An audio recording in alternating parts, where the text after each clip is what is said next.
Bismillahirrahmanirrahim.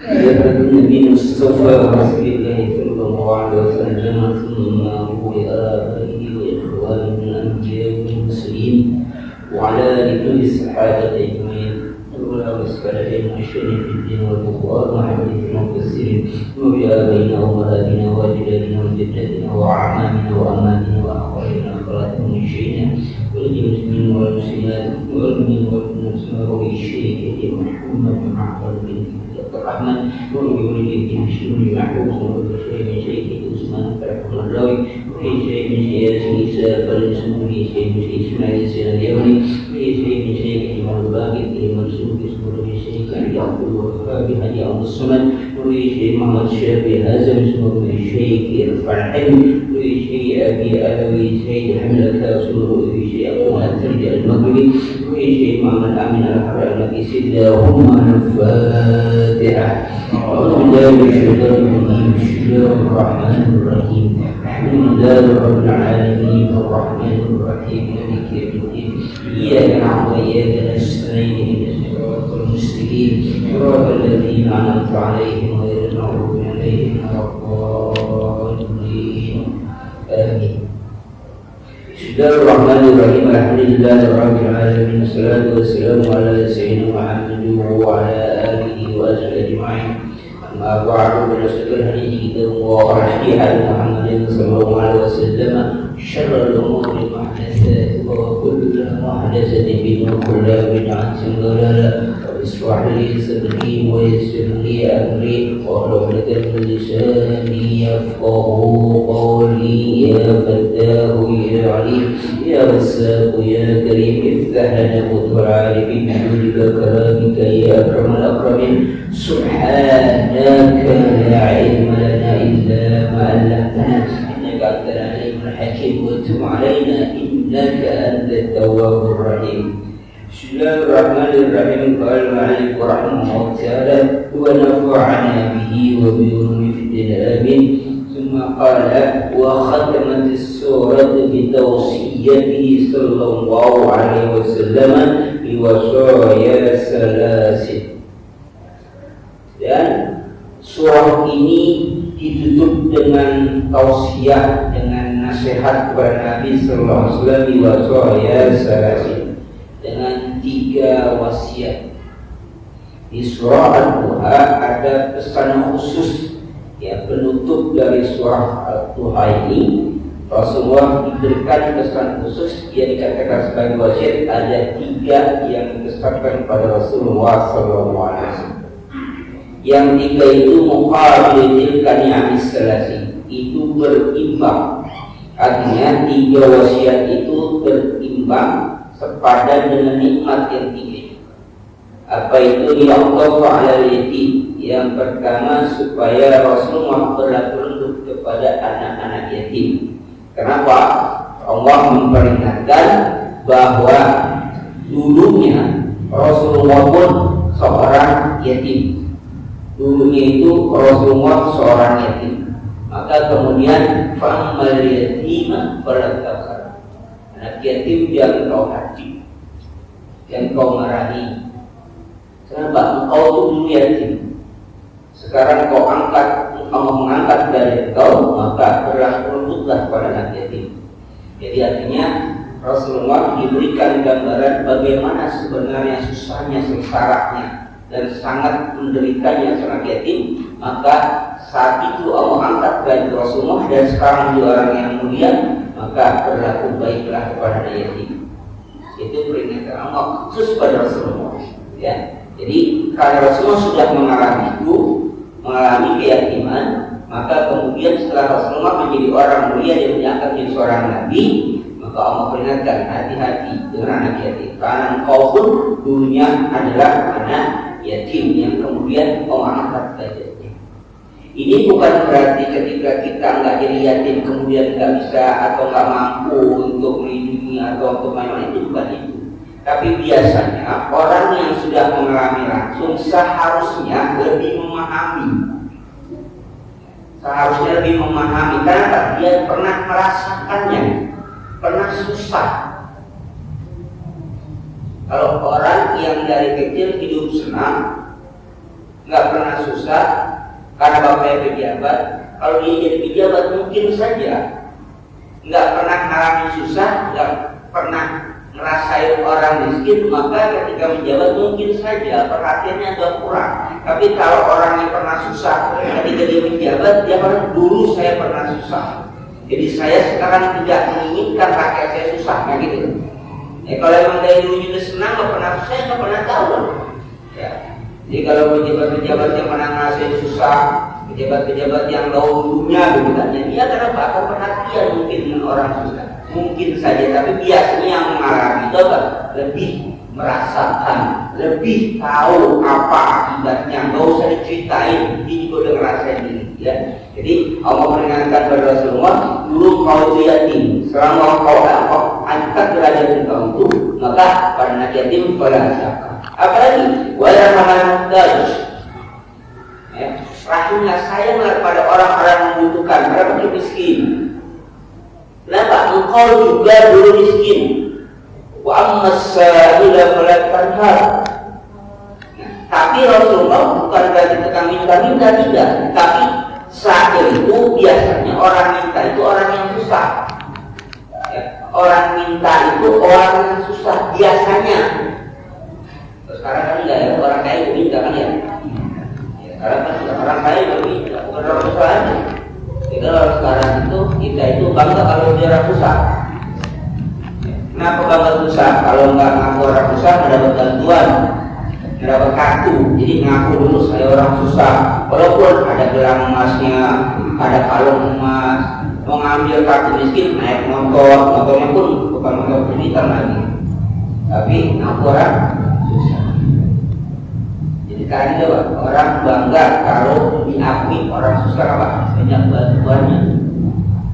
Selama dia merasa susah, maka selama itu juga kamu susahkan dia.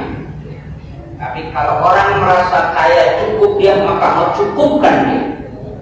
Jadi kalau orang merasa susah, merasa masih kurang, maka selamanya akan seperti itu. Walaupun sudah jadi pejabat, walaupun sudah punya uang banyak, dia akan tetap merasa susah dan kekurangan. Apa buktinya? Udah gajinya gede, jabatannya tinggi, tetap aja korupsi.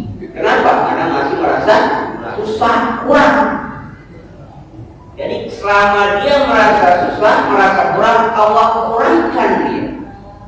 Maka ajar Rasul mengatakan laisa ghina an kasratil 'alami walakinna ghina nafs. Kaya itu bukan karena harta benda yang banyak, tapi orang kaya itu ghina nafsi, kaya jiwanya, kaya dirinya, merasa cukup, mampu dia tanpa harus mengemis, tanpa minta-minta. Itulah yang orang kaya. Selama dia masih minta-minta, walaupun uangnya banyak, tetap saja dianggap orang susah. Tapi itu perasaannya. Maka selama itu juga Allah susahkan dia. Kayak kita merasa kaya, merasa cukup. Jangan ini dengan orang banyak harta. Alhamdulillah kita cukup, harta kita ada, buktinya kita bisa sholat berjamaah, bisa mandi. Kalau orang kaya mungkin masih dagang di jalan, ya mungkin saja sibuk, ya masih jalan, masih bergelut dengan kemacetan, masih di mobil, masih di tol, gitu kan. Nah, kita kan anak ya, habis naik asar bisa mobil, ya kan, ibadah sama keluarga, habis naik maghrib bisa berjamaah. Sakit, alhamdulillah nggak sakit, bisa jalan, bisa makan apa aja, kan kalau ada yang dimakan, belum ada ya. Orang kaya udah apa? Kaya, mobil banyak, rumah mewah, makan durian nggak boleh, makan sate nggak boleh, makan nasi diukur, makannya apa? Pelor maksudnya, mau makan, minum obat dulu, habis makan, minum obat lagi. Dan itu apa yang kita harap? Kita makannya kan? Kita sehat. Ya anak-anak kita alhamdulillah sehat, orangnya baik, akur dia, banyak teman-temannya, istri kita alhamdulillah baik. Walaupun kitanya baik, kalau keluarganya kita berasa untuk bilang kita kan, anak ribut, istri selingkuh, untuk bilang enak senang. Dia maksud itu apa? Ya cukup kita sekarang mah jangan lihat orang bunyi mobilnya, kalau naik mobil apa itu tidak bisa. Mobil apa yang telepon apa? Ada supirnya udah balik. Mobil mewah kayak gimana kayak orang naik Alfa, kita pengen naik bisa lah. Cuman pelatnya kuning. Beda itu lah. Ya mau naik Mercy bisa lah.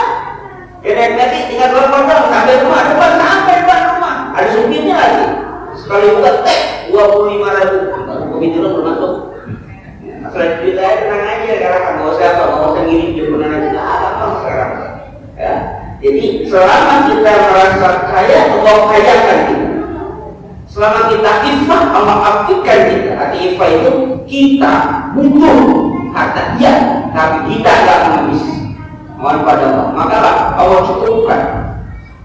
Tapi selama kita selalu menadam maka selama itu juga kita merasakan susah akan hidup. Tiap bulan ini tungguin apa? Belum cair juga nih. Apanya tiap bantuan ya? Belum cair. Belum cair belum? Belum. Cair belum. Itu pun ditungguin. Karena merasa apa? Merasa kita memang bergantungan. Jadi Rasulullah nasihat hati-hati. Dulu engkau susah, Allah kayakan. Maka apa? Wa amma-sa'ila pelatan hari. Yang minta jangan dia beli, jangan dia hati, jangan disuruh. Yang minta dia punya hak, kalau punya beri, kalau nggak punya tidak boleh kata-kata yang baik. Maaf belum ada rekian, kata yang minta nggak rekian juga nggak apa pada kembaliannya. Maaf nggak punya uang cash bisa gesek, ya sekarang begitu ya, nggak maaf nggak ada uang cash, ya sih nggak apa-apa kayak kartu kredit boleh nih namanya, tukang minta boleh kredit ya. Nah. Apalagi yang mengatakan wajah bisa ada antara dari miskin dan engkau hapuskan air mata orang-orang yang susah, orang-orang sengsara, orang-orang yang engkau hapuskan. Artinya apa? Engkau tolong orang-orang miskin. Kenapa? Engkau pernah merasakan miskin dulunya, engkau pernah merasakan susah dulunya. Dan sekarang Rasulullah Allah angkat derajat di orang yang kaya. Tuh, Rasulullah kaya para semua. Sangat kaya. Kalau nggak kaya apa? Nggak punya bini 9 Pak. Kita satu aja. Ini punya bini 9 kaya. Sangat luar biasa kaya Rasulullah. Cuma kekayaannya nggak dipamerkan di tempat enggak. Kekayaan semua untuk kepentingan umatnya. Mereka menawarkan kalau Rasulullah gunung jadi emas Pak. Gunung segede gunung kita baru gunung apa emas punya emas gunung itu kan berapa dia luar biasa itu gunung bisa jadi emas. Rasul nggak tahu karena kaya dan kita nggak kaya sangat kaya tapi tidak apa tidak terlena dengan kekayaan. Maka dia Rasul berdakwah ketika masih di kota Mekah begitu keras karena perlawanan orang tua kepada Rasulullah sampai akhirnya mereka putus asa. Udah mau diapain aja tetap aja dia berdakwah aja dia jadi Islam. Udah tawaran aja dengan kebahagiaan dengan yang enak-enak. Ya Muhammad, kalau engkau pengen istri yang cantik akan kami carikan dan siapkan perempuan tercantik di tanah Arab ini akan jadi istri kau. Kalau engkau ingin jadi raja akan angkat kau raja di tanah Arab ini. Kalau engkau ingin jadi orang kaya akan kami serahkan kekayaan daripada kau menjadi orang yang terkaya di tanah Arab ini. Tapi satu syaratnya, engkau tinggalkan dakwah Islam. Jangan hanya Islam lagi di tanah Arab ini. Rasul tawarkan kekayaan. Apa Rasul balas itu? Seandainya engkau letakkan matahari tangan kanan, bulan tangan kiri, dia akan aku pernah tinggalkan dakwah Islam ini baru. Ditantang lagi. Jadi Nabi nggak tergiur dengan kekayaan dunia, nggak tergiur dengan kehormatan dunia. Enggak tergiur dengan perempuan-perempuan itu tidak, tapi semua dinamakan karena perintah Allah Subhanahu wa Ta'ala. Tapi karena itu sudah mensikapnya, Allah kayakan, Allah cukupkan. Nah, makanya dinasihati orang hati-hati sama orang miskin, apa? Perhatian. Nah, maka hadis-hadis itu banyak yang terkait dengan anak sama orang-orang miskin, orang fakir, dan anak-anak yatim. Kenapa? Rasulullah sudah mengalami itu semua. Rasul sudah merasakan kesalahan itu semua. Maka ketika dewasanya Allah perintahkan supaya menghapuskan air mata orang-orang yang susah, orang-orang yang miskin. Nah kemudian itulah yang menjadi penutup surah ini. Fa'ammal yatima fala taqhar wa ammas sa'ila fala tanhar wa amma bi ni'mati rabbika fahaddits wa huwa qasamun yatanaqasu bil jamal ladhi ma'a rawati bayan. Indah penutup yang paling indah dalam ayat ini. Indah dalam lafaznya, juga dia indah dalam maknanya. Ini karena wahyu Allah, ya tentu saja karena kalam Allah, tentu saja secara sastranya dan balaghahnya diakui keindahannya karena wahyu ilahi. Ya, penutup dari ayat ini. Baik, selanjutnya Allah saja. Ya, di ayat di atas ada wal-laili saja. Apa itu saja? Saja ishtadda zalam. Jadi saja lagi ishtadda zalam. Kalau malam sudah sangat gelap. Jadi waktu wal-laili saja apabila malam sudah sangat gelap gulita, namanya saja. Ya, kalau kita kan nyebut gelap ya gelap gitu kan. Tapi kalau dalam bahasa macam-macam. Ada yang bilang, ada yang kalau dekat saja itu aja apa? Udah gelap banget, gelap gulita, tidak ada apa sih? Tidak ada kelihatan apapun, lihat diri sendiri pun gak kelihatan, namanya saja. Ya. Apalagi qala. Jadi kalau qala apa itu qala? Qala itu al-qadar. Ya. Apa itu al-qadar? Qala lagi, al-qala syiddatul qulub. Yang namanya qala itu artinya Abang Al-Asfahani mengatakan qala itu syiddatul qulub, sangat marah, sangat duka. Jadi kalau orang kita banyak tingkatan-tingkatan kalau terutama kita tahu gitu ya. Yang namanya kalau contoh pelit, ada lagi apa? Mendit, pikir mah sopan di Indonesia kan? Pelit, mendit, korek, butuh kasiran. Apalagi pantat kuning ini. Itu orang Betawi itu memang bahasanya ada tingkatan, memang perlu katanya. Kayak dikit, apalagi dia dikit, sodet ya gitu ya. Sampai siapa gitu itu. Ada tingkatan bahasa itu sama. Itu kalau udah ngomongin kayak macam itu, kalau menambahnya kolak juga udah sangat marah. Memang marah doang itu buku. Tapi udah kalau udah kolak itu sangat marah, lebih dari marah. Atau udah satu tahun itu orang belum ngambek kita marah ya, lebih dari itu namanya kolak. Maka qalahu wa yuqiru ay abghar, sangat muka, sangat marah. Lagi ayat mengatakan wal akhirah awa ya, di ada kata-kata awa alam jadikan yatimam fa'awa. Apa itu awa? Wa ma'u ila mayram. Jadi apa? Merangkul, menyerahkan kamu kepada orang yang merawatmu. Tuh, itu namanya awa. Ya. Jadi diambil kemudian diserahkan pada orang yang merawatnya, itu awa. Nah, arti kata-kata ini karena ini kalau wahyu, maka dia mengandung arti yang tidak bisa tidak hanya diterjemahkan dalam bahasa yang biasa digunakan, tidak, dia punya arti sendiri. Makanya dibutuhkan tafsir. Ya. Orang bisa bahasa Arab belum tentu dia paham bahasa Al-Quran. Bahasa Al-Quran dia bahasa Arab, tapi bahasa Arab bukan bahasa Al-Quran. Bahasa Al-Quran adalah bahasa Arabia, tapi bahasa Arab bukan bahasa Al-Quran. Beda. Maka ketika membaca Al-Quran, tidak semua juga paham akan bacaan Al-Quran, akan arti Al-Quran itu selalu di orang Arab. Mungkin arti perkata dia paham, belum tentu maksudnya dia paham. Maka butuh yang namanya tafsir.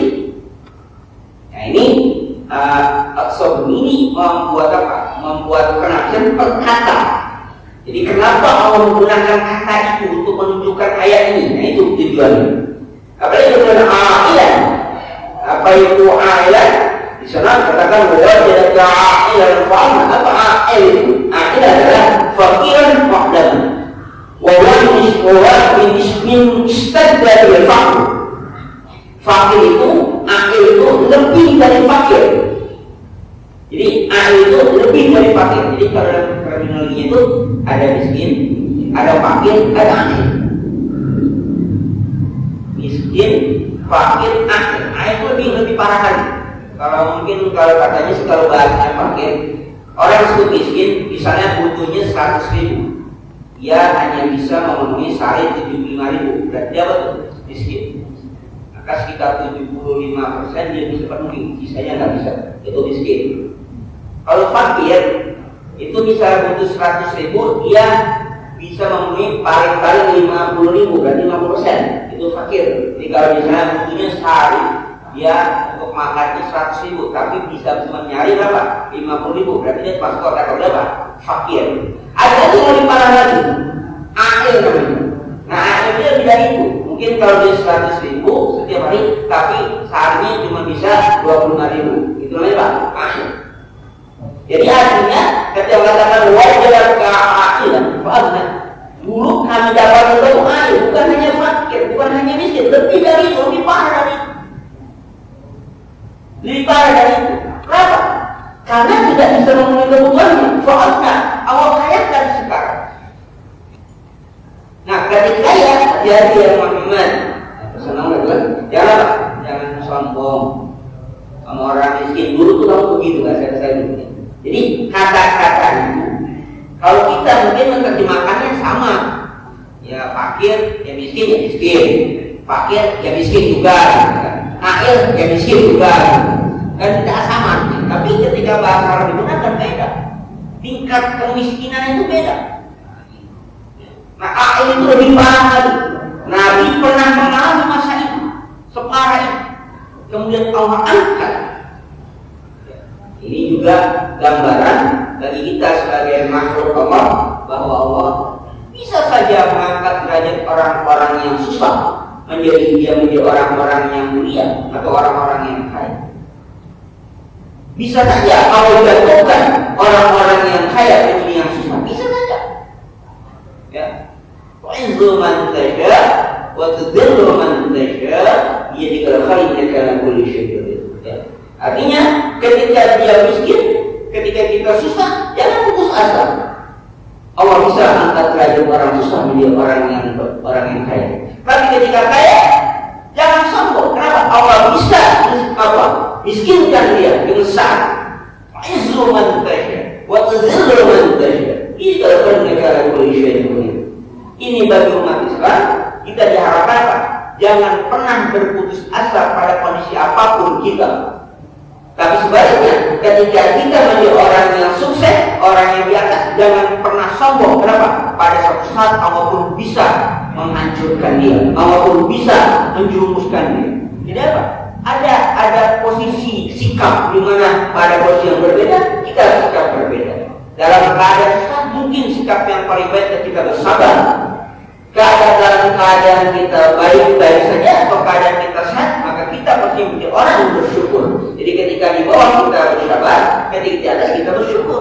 Itulah umat Islam. Maka Rasulullah, umat Islam keadaan apapun selalu dalam keadaan baik. Sekalipun susah pun dalam keadaan baik, kata Rasulullah. Umat Islam itu dalam keadaan apapun selalu baik. Ya, apalagi kita masyarakat awam, sederhana aja. Si Anu kecelakaan kan, astagfirullah. Terus gimana? Itu kakinya patah. Yang kiri yang kanan, yang kiri untung yang kiri itu masih untung Pak. Untung yang kiri masih untung. Kalau bermata Pak kiri untung yang kiri nggak yang kanan. Untung benar patah juga itu kan. Sampai nggak mati masih untung Pak. Udah bonyok, udah gimana? Masih hidup, alhamdulillah untung masih untung. Tanda bersyukur. Kita selalu apa-apa untung, tanda bersyukur. Umat Islam termasuk apapun keadaan selalu dalam keadaan baik. Mau dalam keadaan susah pun dalam keadaan baik. Apalagi keadaan bahagia dalam keadaan baik. Tapi tidak menjamin ketika dia sukses, ketika dia kaya, ketika dia makmur, dia sama. Belum tentu juga.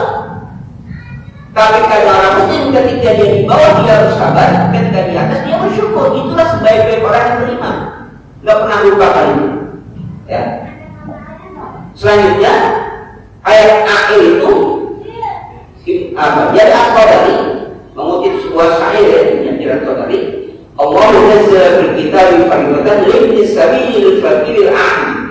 Allah nazzala fil kitabi fardatan. Allah turunkan ya dalam Alkitab Al-Quran beberapa kewajiban lil sabil bagi ibnu sabil, walil fakir a'mi, dan bagi orang fakir yang sangat membutuhkan. Yang ada fakir sangat membutuhkan. Ayat lain takar zillahu wa tuhkirahu. Artinya apa? Nah, jadi jangan kau takar itu misalnya kan di ayatnya mengatakan fa'amal yatima fala takar, apa itu takar? Jangan kamu hinakan ya, yang zillahu wa tuhkirahu, jangan kamu rendahkan, jangan kamu hinakan. Artinya anak yatim jangan kamu hinakan, jangan kamu rendahkan. Hina rendah itu tidak mesti harus dengan perkataan atau perbuatan, tapi sikap kita juga jangan sampai menunjukkan menghinakan mereka. Jadi bukan ketika kita ejek, kita caci, bukan itu. Sikap kita, ketidakpedulian kita kepada anak-anak yatim juga merupakan apa? Penghinaan kepada anak yatim. Maka hati-hati, ya. Maka hati-hati karena orang yang mengabaikan anak yatim salah satu apa? Orang yang mendustakan agama. Benar, kita dipilih ya, mendustakan agama. Apa tanah zilmu untuk menunjukkan firman. Nah, kalau tanah wa masailah tanah, jangan ngomong kasar. Orang yang minta-minta jangan berkata kasar pada mereka. Maka ada kasih Ibnu Katsir, ada yang kutip sebuah hadis, sekalipun dia naik kuda hitam yang gagah, yang besar, ketika dia minta-minta maka dia punya hak untuk diberi. Selama dia meminta, maka dia punya hak untuk diberi, maka beri. Sekalipun ibaratnya dia punya apa? Dia naik kuda hitam, maksudnya dia orang kaya kelihatannya, dia orang mampu, tapi dia minta-minta, dia berhak diberi. Kalau dia minta, dia berhak diberi. Jangan dihinakan, jangan dicaci, jangan dimaki. Berikan. Kalau memang kita tidak mau atau tidak mampu memberikan, tolakkan dengan kata-kata yang baik. Jangan menghardinya.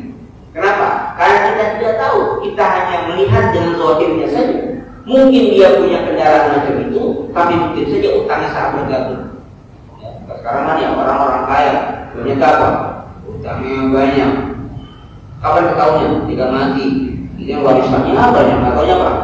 Utangnya yang banyak. Perusahaannya besar, ya perusahaannya banyak utang juga. Rumahnya mewah, belum lunas kreditan. Mobilnya mewah, belum lunas kreditan. Kan kini orang kaya kan gitu, banyak kreditan. Orang miskin gak punya kreditan, kenapa? Gak ada yang mengkreditin. Siapa yang percaya sama orang miskin? Belum itu, bagaimana gantinya? Kalau orang kaya apa? Tabungannya banyak, jaminannya banyak. Orang mau minjemin, orang miskin. Apa jaminannya? Orang kan minjem betul jaminan. Maka berbahagialah kita orang yang tenang. Bilang kata orang miskin, orang yang tenang. Gak punya utang, makan dia bisa makan. Mau kemana aja dia tidak jalan. Orang kaya itu udah tahun awal bulan bingung dia. Naik motor, naik mobil, bingung. Ada orang bakal tinggi, hitam, jangan-jangan ada proyektor, ngeri. Kenapa? Belum bayar kreditan. Deg-degan aja, kalau ada orang deg-degan ya, udah nggak tahu siapa gitu kan, udah ada proyektor. Kenapa? Belum bayar kreditan. Yang kita, ya walaupun naik motor butut, yang penting udah lunas. Mana kita jalan-jalan? Nah, ketakutan kan? Ya, orang-orang itu kan ketakutan, ya. Bulan ada takimannya, ada takiman kita biar naik Masya Allah. Apa? Rasulullah selalu apa? Selalu memohon ini, aku juga maksa buat makrah. Ya Allah, aku berlindung pada Engkau ya Allah, tidak maksa buat makrah. Berlindung supaya aku tidak berbuat dosa, buat makrah, supaya aku tidak menjadi orang yang berhutang. Jadi selalu berlindung, dan itu dibaca dalam doa saudara. Allahumma ini aku sudah maksa buat makrah. Ya Allah, aku berlindung pada Engkau supaya aku tidak berbuat dosa. Apa lagi? Wal makrah, supaya aku tidak berhutang.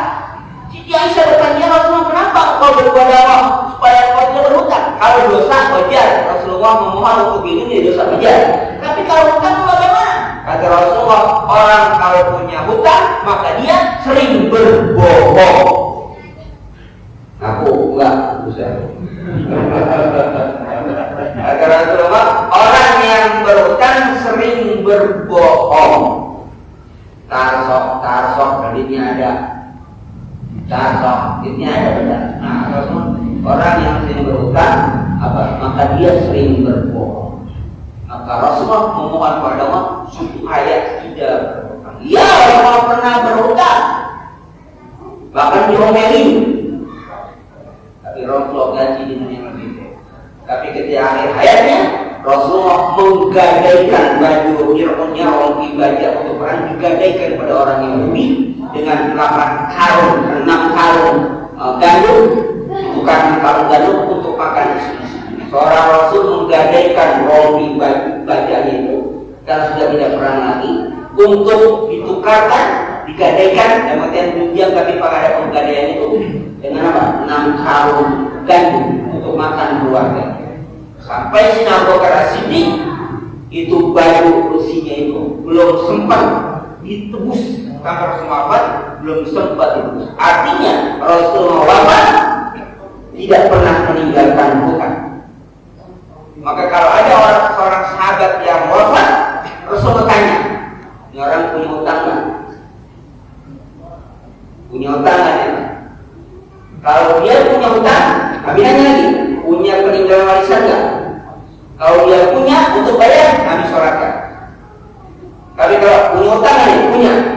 Ada harta yang buat meninggalkan untuk bayar hutang? Nggak ada. Rasul shollu sholatibah. Nah, kamu sembahyang minta saudara kamu, kalau nggak dibayar. Tapi kalau ada jamin, ya Rasulullah, aku jamin hutang aku yang bayar. Rasulullah mau apa ya? Mau hutang? Mau ngelanjut? Jadi Pak, kalau begini terapi naik pejabat, nggak disolat kan? Kalau ini terapan, banyak sahabat, banyak pejabat nggak disolat kan? Enggak, pejabat nggak pernah berhutang, duitnya banyak, iya, tapi banyak hutang janji.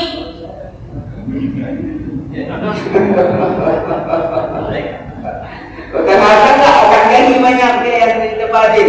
Hutang juga ya, hutang lah. Hati-hati ya, 2024 terapi ya. Ayo, abang ngasih duit mau dicat lagi. Ayo, saya lihat. Tapi apa yang mau diganti?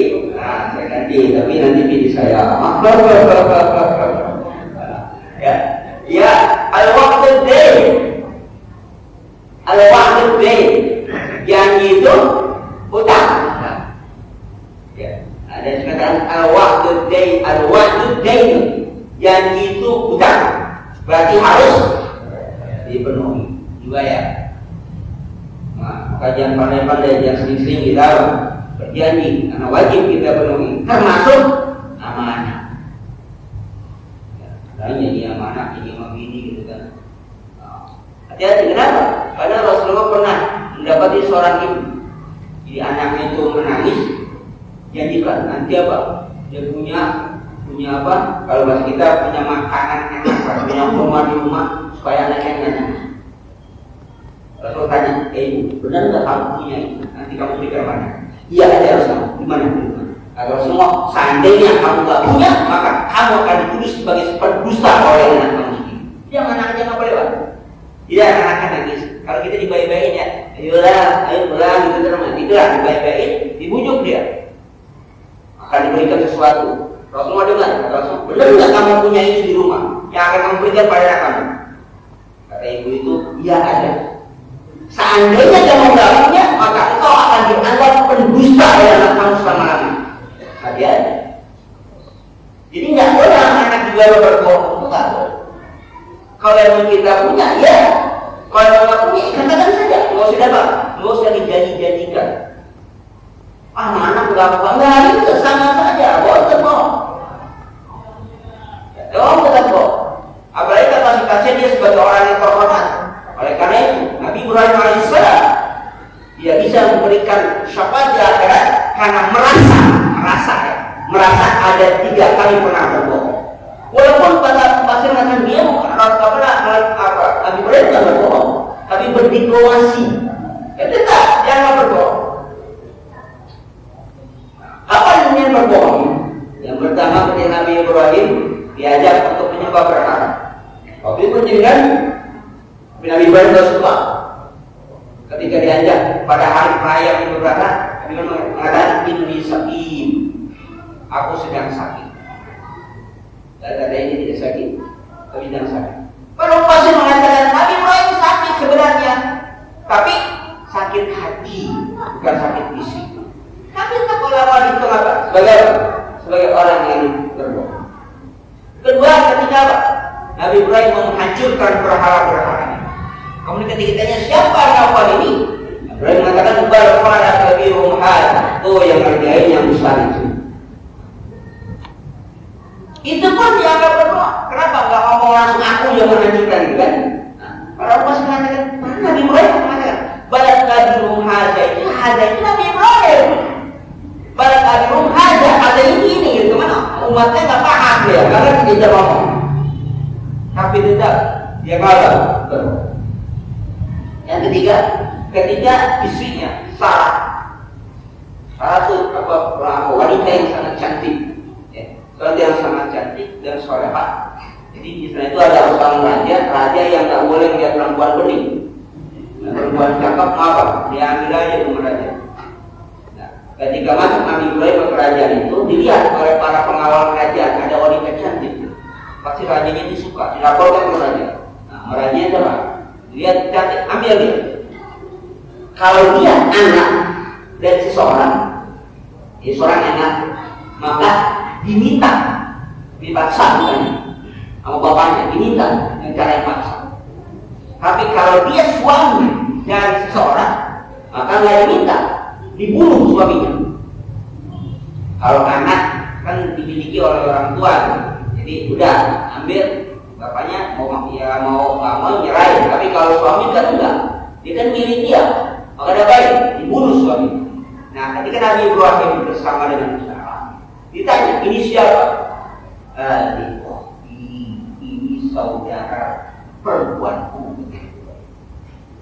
Karena kalau kata zaujati Nabi Ibrahim, para ulama mengatakan itu nggak bohong sebenarnya. Itu saudara perempuan itu bukan saudara satu sekandung, maksudnya saudara seiman. Karena pada saat dia beriman ya dua yang saja Nabi Ibrahim istrinya. Tapi sudah dihitung sebagai apa? Dianggap berbohong. Maka di akhirat Nabi Ibrahim tidak bisa memberikan syafaat. Karena pergi kepada Nabi Nuh alaihissalam, kepada Nabi Musa alaihissalam, beritakan semua itu adalah berbohong. Maka hati-hati.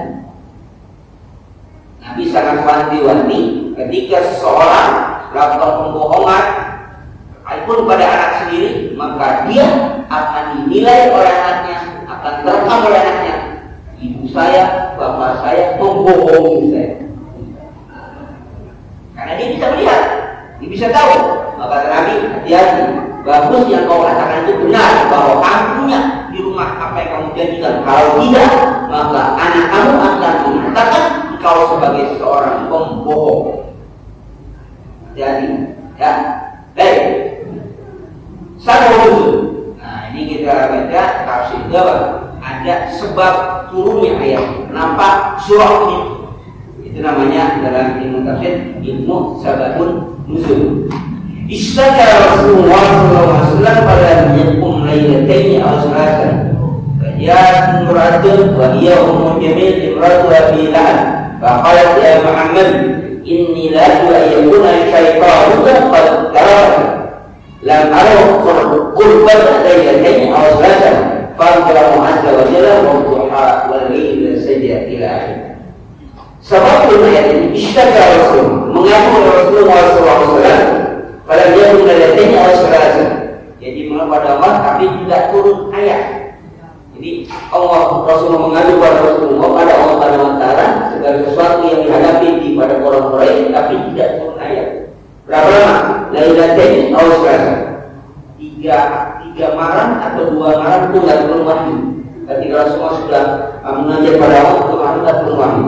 Nah, dalam kondisi macam itu Rasulullah bingung. Bingungnya apakah malaikat Jibril yang pernah turun itu tidak turun lagi, yang pernah ketemu di gua Dorok tidak turun lagi, tidak menyampaikan lagi. Jadi dalam kondisi macam itu adalah orangnya apa? Orang yang syirik, orang yang dengki pada Rasulullah. Ini ada fajat imratu, ada seorang perempuan datang kepada Nabi. Siapa perempuan itu? Wahyu Ummu Jamil. Siapa Ummu Jamil? Imratu Abi Lahab. Dia apa? Istrinya Abu Lahab. Jadi istrinya Abu Lahab yang dikatakan wa imratu hammalatal hatab. Itu istrinya Abu Lahab. Surah Al-Ahzab. Wa imra'atu hammalatal hatab itu adalah Ummu Jamil. Namanya cakap Ummu Jamil, itu yang cantik wajahnya, tapi jelek akhlaknya.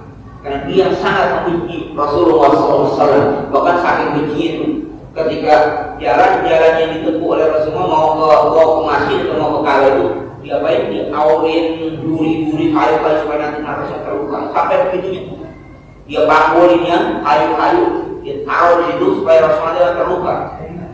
Ini begininya Abu Lahab yang ayat yang mengatakan wamro'atu hammalatal hatab.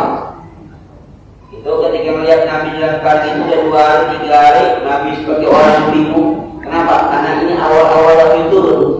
Maka yuqal, kemudian bakal Ummu Jamil, ya Muhammad, kata Ummu Jamil, inilah itu ayyakuna syaitan qad. Aku kira setan kamu meninggalkan kamu. Siapa yang syaitan itu? Yang disebut syaitan itu adalah malaikat Jibril. Jadi malaikat Jibril yang memberi wahyu kepada Rasulullah, orang menyebutkan syaitan juga. Setan kamu dan ninggalin kamu. Ini kata Ummu Jamil. Jadi malaikat Jibril oleh Ummu Jamil disebutkan syaitan. Kalau Ummu Jamil, la arju an yakuna syaitan qad taraka. Aku harap, aku kira setan kamu itu udah ninggalin kamu. Artinya apa? Sebelumnya udah suruh surah Al-A'raf 1 sampai 5. Rasulullah kemudian sudah menjelaskan turun ayat itu, kemudian Rasulullah menyampaikan kepada umatnya untuk sampaikan.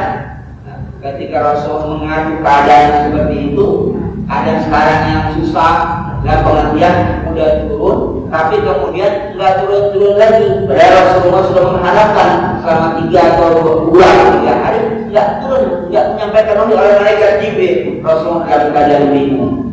Dan seperti itu Ummu Jamil yang memang sedang perhatian Rasul, perhatian bukan perhatian dan kasihan, bukan tertarik, tapi memang mencari celah aman Muhammad dalam keadaan susah. Dia lihat selama 3 hari ini Rasulullah dalam keadaan susah. Kenapa? Karena wahyu tidak turun lagi.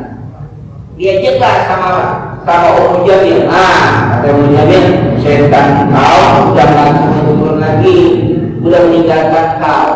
Digituin, disikapi seperti itu oleh Ummu Jamil. Tetap aja Rasulullah cuma manusia biasa, ada perasaan apa? Iya, ya ada perasaan seperti itu.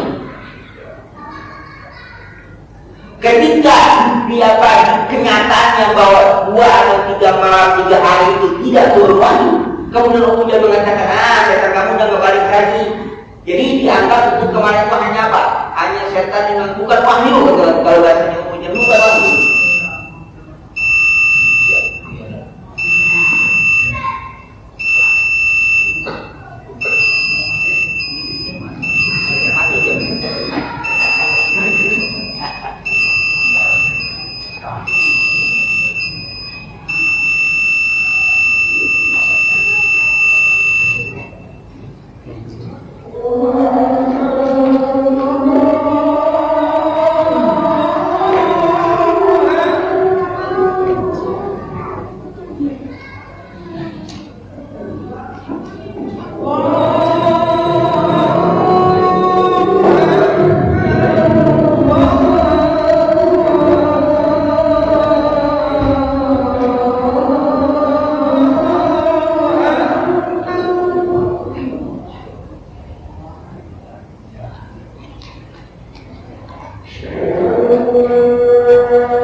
Karena Tuhan mengujar itulah kemudian surah ini turun, di antaranya surah ini menjawab atas Tuhan menjamin mawadda'aka rabbuka ma qala.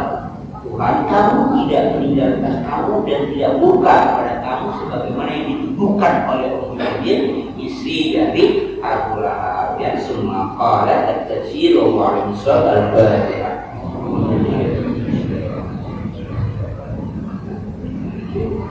Iya kenapa ya nasta'in suratul muslimin suratul jinnan ta'alim wa ma'budu alaihim wa sallallahu alaihi wasallam ya wa ya rabbana alhamdulillah rabbil alamin wa fi ma yudafi masida ya rabbana alhamdu wa la shukru lahu wa intabi bi'abdihi sulqani masri wasiman anwar wasir asrar tabi'ul adiyar ya ibadi ya sayyidina Muhammad mukhtar wa ala wa akhir ada وانفعنا ما علمتنا وعلمنا ما ينفعنا وارزقنا علما ينفعنا وزدنا علما نعوذ بالله من حياتنا وارزقنا علما نافعا وفهما زكيا وقولا قلبا ونورا ولسانا يذكر ونفسا جميلا رزقا جزيلا واسعا حالا طيبا ولكم فيه أولادا صالحا فقيها عريفا أديبا عالما توفيقا حسنا برحمتك يا أرحم الراحمين اللهم أرنا الحق حقا وارزقنا اتباعه وأرنا الباطل باطلا وارزقنا اجتنابه اللهم هذا محروما وتفرقنا من بعده تفرقا معصوما وسدد قلوبنا على محمد رسول الله واستعنا بسنة رسول الله وتوفنا على من رسول الله وصلنا بزمرة الناجية ويسبه المؤمنين حقك حب ما يحبك حب ما يؤمن حبك حبك أحب إلا إن زمان فتقبل منا إنك أنت السميع إنك أنت الغفور ورحمتنا في حسنة وفي الآخرة حسنة وقنا عذاب النار صلى الله على سيدنا محمد النبي الأمي وعلى آله وصحبه وسلم سبحان ربك رب العزة عما يصفون وسلام على المرسلين والحمد لله رب العالمين.